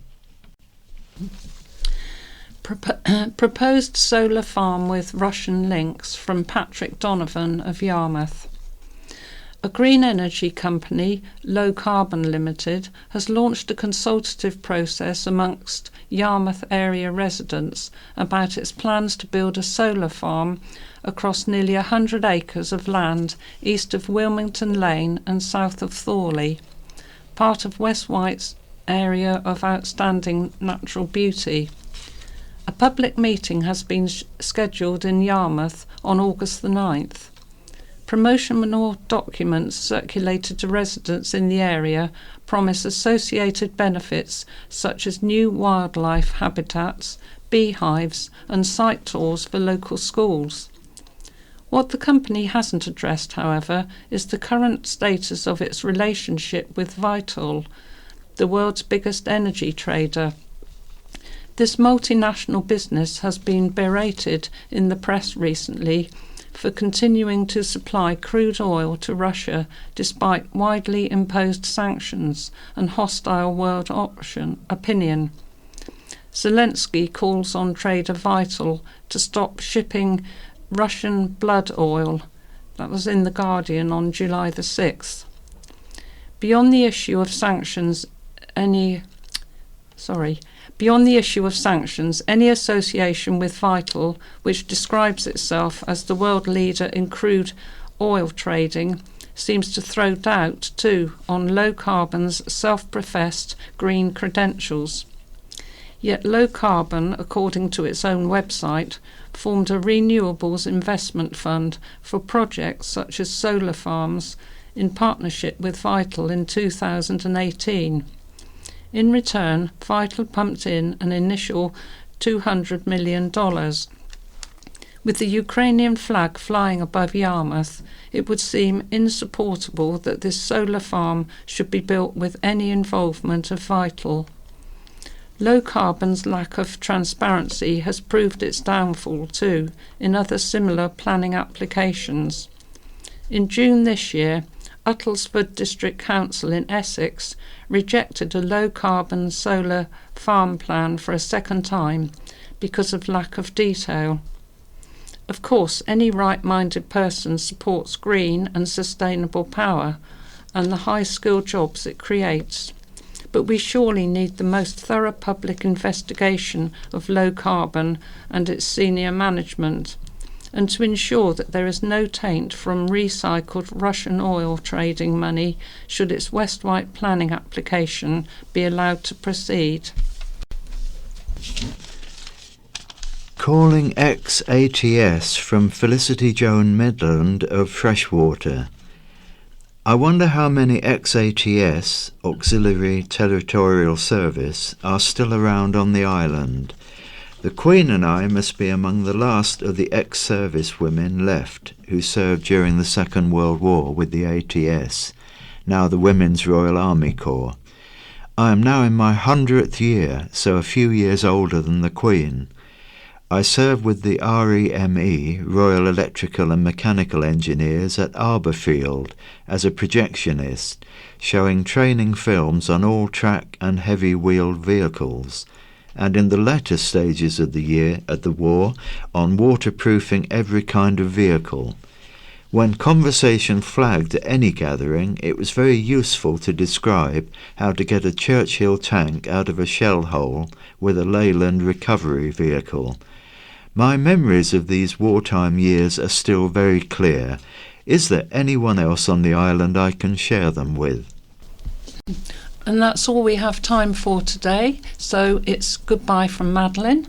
And it's goodbye from John. The In Touch programme follows, and the scaffolding news follows that. The In Touch is diabetic macular edema treatment and the Commonwealth Games. Diabetic macular edema is a condition that can develop when having type 1 or type 2 diabetes. It can impact sight progressively in the form of retinopathy or maculopathy. We hear about a new treatment for the condition, which the National Institute for Health and Care Excellence has estimated to benefit around 22,000 people. Bernie Warren has the condition, and she tells us about the benefits this drug could have to her life. We also get more information about the condition and the new treatment from Robin Hamilton, who is an ophthalmic surgeon at Moorfields Eye Hospital. And the Commonwealth Games are underway in Birmingham. They are an integrated games with both para and able-bodied athletes competing alongside each other. Some visually impaired athletes are included in the mix, and so we get a roundup of the medal winners from BBC sports reporter Delith Lloyd. We speak to visually impaired para-triathlon gold medalist Dave Ellis about his win, and to Johnny Ryle, who is the leader of Team England and also head of sport at the British Paralympic Association, on the integration of athletes at the Commonwealth Games. And the presenter is Peter Wight, the producer Beth Hemmings, and the production coordinator William Wolstenholme. SWR embark on industry first sight loss assistance trial. SWR is the first train operating company to use a new form of cutting-edge technology to improve station accessibility for visually impaired passengers. In an industry first, South Western Railway, SWR, has embarked on a new trial, cutting-edge technology which enables people with sight loss to navigate train stations with greater ease. The train company is trialling the My Eyes app, which uses near-field technology, the same technology that allows contactless payment by mobile phone, to provide audio directions. These directions guide customers from the station entrance to the SWR assisted boarding points on platforms, where they can get help to board their train with as little as 10 minutes notice. A video explaining the app can be found at the bottom of the page. Once a customer activates the app, Bluetooth beacons installed across the station will track the device in question. By identifying exactly where the customer is in the station, the app passes them from beacon to beacon, telling them which direction stairs or lifts are and other useful information such as where the ticket office is. The trial, which started on August the 1st, will run for 3 months at Vauxhall and Putney stations before potentially being rolled out at other stations across the SWR network. I appreciated how quickly SWR acted on my request and that they recognised the value in ensuring that their train stations are fully accessible and inclusive for all users. Marcia de Cordova, MP for Battersea, said, "Investment to improve access also boosts economic growth in our local community. I know this app could transform travelling for blind and partially sighted people, as ultimately travelling and navigating around the city is probably one of the biggest challenges that we could face. Unfortunately, it is the case that many people still feel that the railway is too difficult to negotiate with a disability, whether that's visible or invisible." Mike Adlington, Accessibility Manager for SWR, added, "At SWR, we're absolutely determined to change this and make rail travel more accessible for all. The rollout of this new cutting-edge technology trial marks a step change in the assistance available to those with sight loss and is one example of how we're working to make our network easier for everyone to use. RNIB, the UK's leading sight loss charity, is supporting SWR's drive to make it easier for blind and partially sighted people to find their way around stations. Travelling independently is one of the biggest challenges for people with sight loss, and any technology that can help to navigate public transport easier can only be a good thing. Robin Spinks, Senior Manager, Inclusive Design and Innovation for RNIB, said. RNIB is delighted that SWR are taking this step to improve accessibility at their stations. The My Eyes technology has been installed by Self Energy Limited as the second project of their Sustainability Development Goals programme to extend their sustainability focus to include inclusion and accessibility. It has been a privilege to work with South Western Railway. Miguel Matias, CEO of Self Energy Limited, said, "They are a company that already has a clear commitment to accessibility, which we are helping to extend. We hope this pilot will be a success and can be extended to other stations in the future, improving the travel experience for visually impaired people and promoting inclusion and accessibility." BBC Sounds. Music, radio, podcasts. Good evening. Tonight we'll be seeing how our visually impaired athletes are doing in an integrated Commonwealth Games and asking just how integrated are they. But first, we're keeping that promise we made last week to balance not raising false hopes about medical advances in treating eye disease with informed optimism about new treatments. Because there is news this week of a new drug treatment soon to be available on the NHS, which it's being claimed could help over 20,000 diabetics with related eye diseases. The drug, brolucizumab, sometimes known as Beovu, has been approved by NICE, that's the National Institute for Health and Clinical Excellence. Their job is to weigh the clinical and cost effectiveness of drugs or procedures. Well, the condition is diabetic macular edema, or DMO. Bernie Warren has it, and she joins us. Bernie, first of all, just explain DMO's effects on you. DMO has caused quite a bit of sight loss for me. So I have issues with recognising people's faces, reading. I have problems with colours, problems with bright lights as well. So there's a multitude of issues that I face with DMO. I've had it for 11 years now. And I mean, how stable is it? Is it progressive? What can you expect to happen? So my sight has deteriorated quite a lot within the last 11 years, which to me was quite a shock, actually. I didn't think it would be where it is now when I first started treatment 11 years ago. And how has it been controlled up to now? In 2011, I started with intravitreal injections. So that was the first bit of treatment that I was offered. In fact, when I was told I'd have injections, I'd never even heard of injections for the eyes. And I literally shook with fear. But I've had that doesn't feel like a very attractive prospect, does it? No, exactly. It's the one place you really wouldn't want an injection. But actually, it's not nearly as bad as it sounds. I'm really glad to say. The treatment I'm on at the moment, and this is the third drug I've trialled, the regime is every month. So I go every month for an injection. I have to go to my hospital for the injections. And it's quite a long day, really, because obviously it's getting to the hospital. You have to have your eyes dilated, so you couldn't drive. I can no longer drive anymore. And then there's a lot of waiting around in the appointments. You have your vision tested, and then you wait to have a scan called an OCT. And then you have to sit and wait to see the doctor, who has a look at those OCTs and decides if I need an injection or not. I always do have an injection regardless. That can be about 3 hours, 3.5 hours. And then there's the getting home afterwards. And then because of your eyes are dilated, your eyes could be quite blurry, your sight can be quite blurry. And for me, I'm injected in my best seeing eye, so I don't really have sight in my other eye. We did trial injections, but it didn't work. So it's quite difficult. So the rest of the evening, my sight is really quite blurred. And it's not really till the next day that things are back to more of normal sight. So what are the main effects that you're hoping that this new treatment could provide for you? Firstly, obviously, you want it to work. A stabilisation of my sight would be great.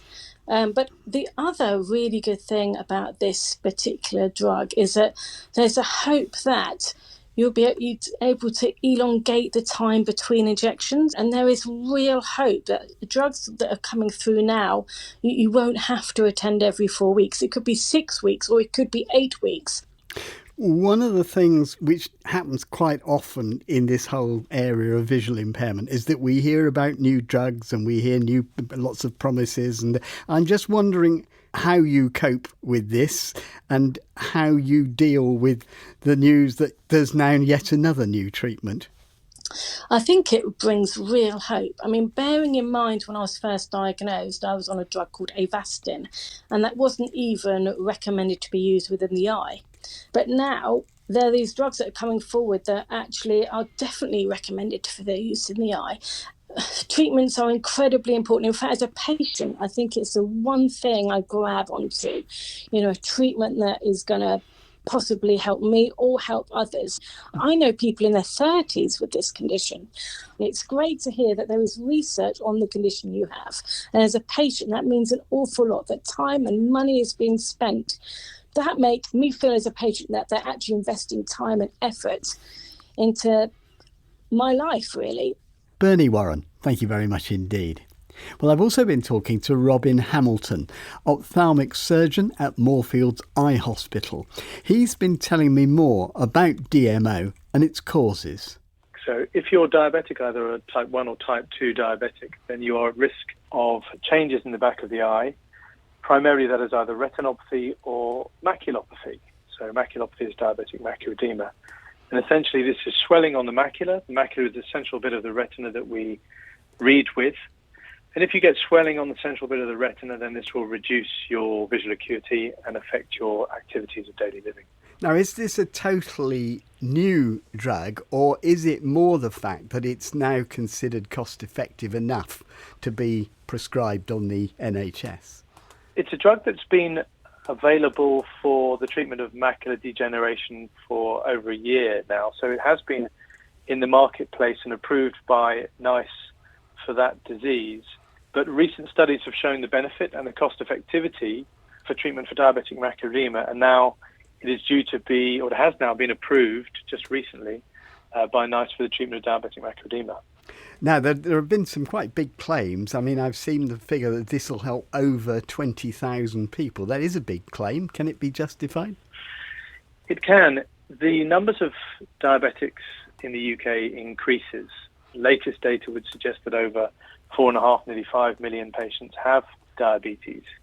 And the prevalence of macular edema associated with this is over 7%, which is a big number of patients. Not everybody, however, needs and would benefit from injections, but I would expect it to be over 22,000 at least. And what about other treatments for diabetic-related eye conditions? Because there are quite a lot of them, aren't there? How optimistic should we be about their ability to halt or maybe even reverse these kinds of eye conditions? Well, traditionally we used to use a lot of laser for diabetic macular edema. We still use laser for diabetic retinopathy, and that's still the mainstay of therapy. But these injections are becoming increasingly commonplace. And actually, where in the past laser just used to maintain vision, the injections now improve vision. So optimism is justified because, as you know, people hear a lot about treatments. Quite often they are exciting, but there's quite a long time scale before they're going to be available and therefore effective, because presumably this isn't the last in this treatment of this kind of condition. That's right. This is the latest treatment for this condition. We have had a number of different injectable anti-VEGFs and injectable steroids for this condition, and as time progresses the technology improves, the number of injections goes down, and therefore the burden on patients coming for these treatments should be less.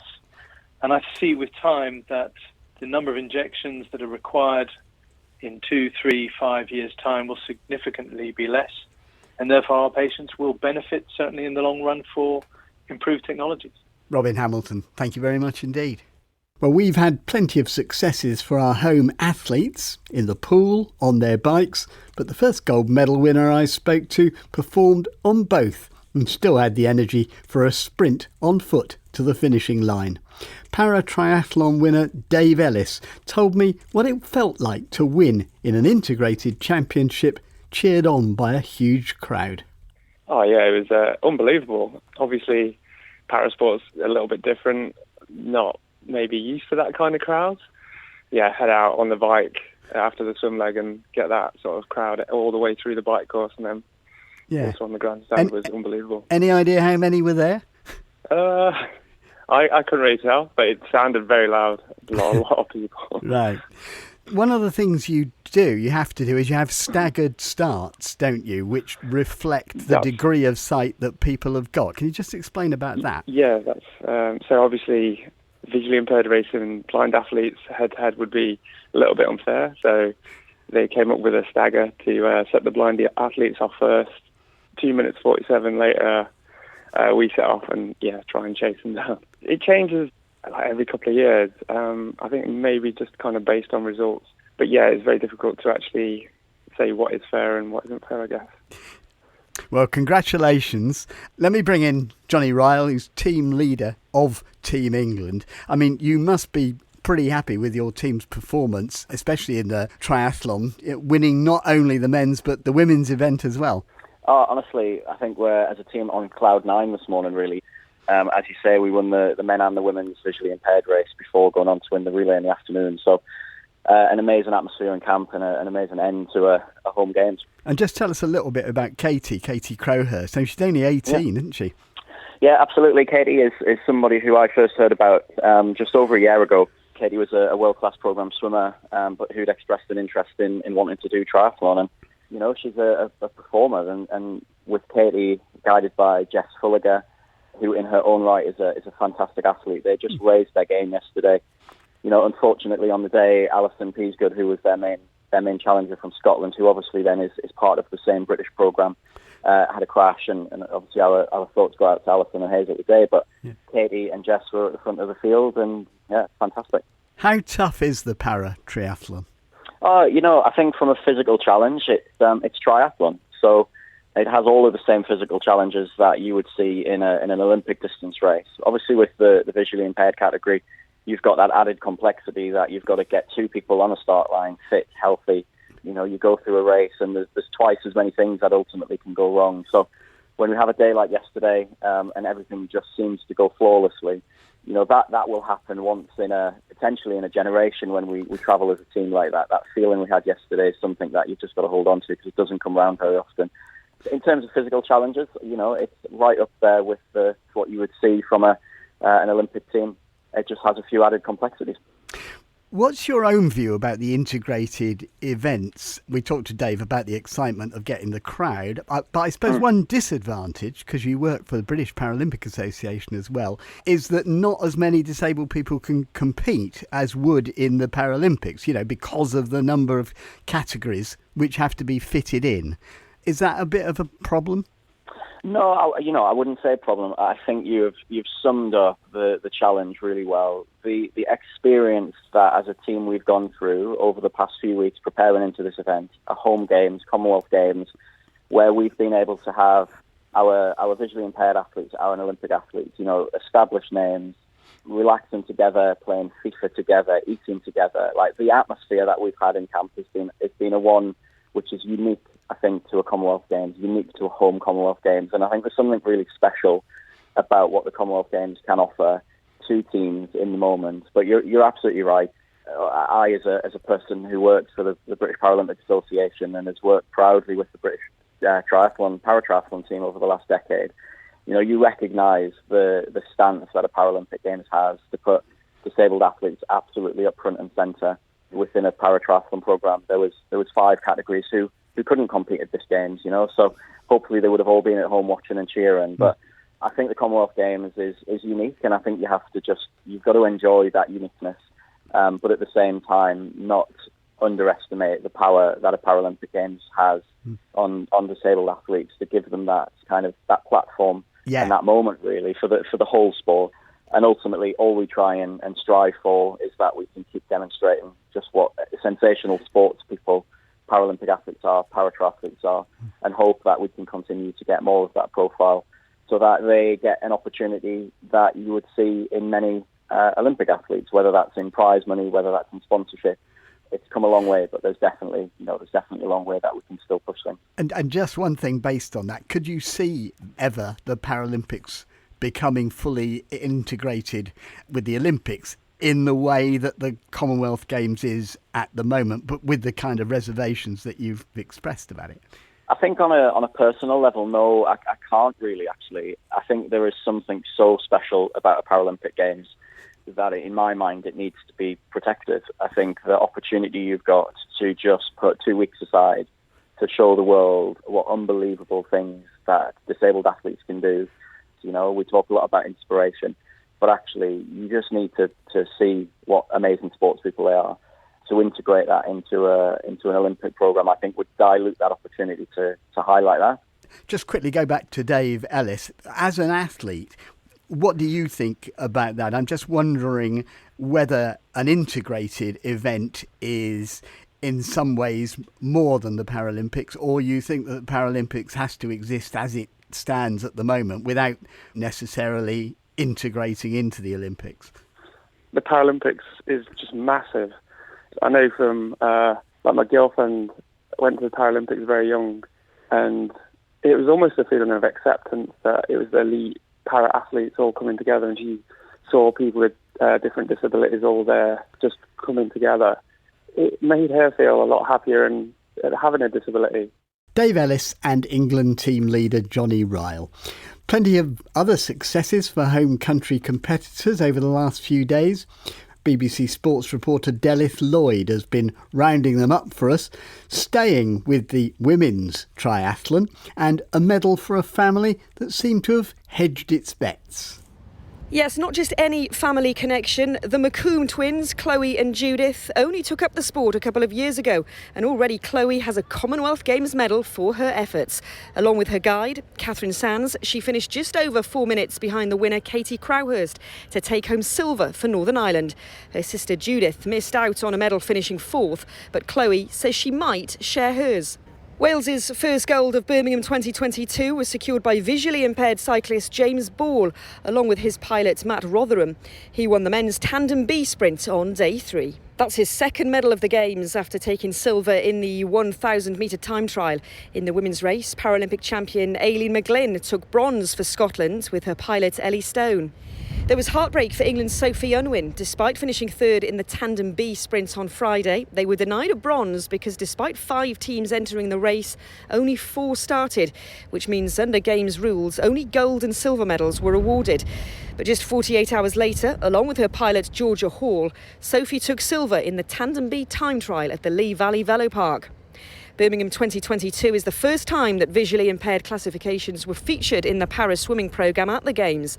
7-time Paralympic medalist Hannah Russell took silver for England in the 50 metres freestyle S13 final on her Commonwealth Games debut, while Scotland's Stephen Clegg improved his own British record as he won silver in the men's race, missing out on gold by just 1/100th of a second. Delith Lloyd reporting there, and with 5 more days to go, we'll keep you up to speed with other medal winners next week. And that's it for today. All the usual ways of keeping in touch with us. Email intouch@bbc.co.uk. You can leave voice messages on 0161 836 1338, or you can go to our website bbc.co.uk/intouch. From me, Peter Wight, producer Beth Hemmings, and studio managers Nat Stokes and Colin Sutton, goodbye. Scaffolding and skips news for the week commencing the 8th of August. In the Newport area, the Old Mill, St Cross Lane, Exchange House, St Cross Lane, 15 High Street, 127 to 128 Superdrug High Street, Isle of Wight County Club, 18A St James Square, Halifax, 116 High Street, Mill House, Upper Shide and Blackwater Road, and 8 St James Street. In Cowes, 132 St Mary's Road. In Ryde, the Ryde Masonic Hall in John Street, 42 George Street, 10 Wyndham House, Melville Street, the Sloop Inn, Mill Square, Jack's, 75 Union Street, and 21A and 22A Cross Street.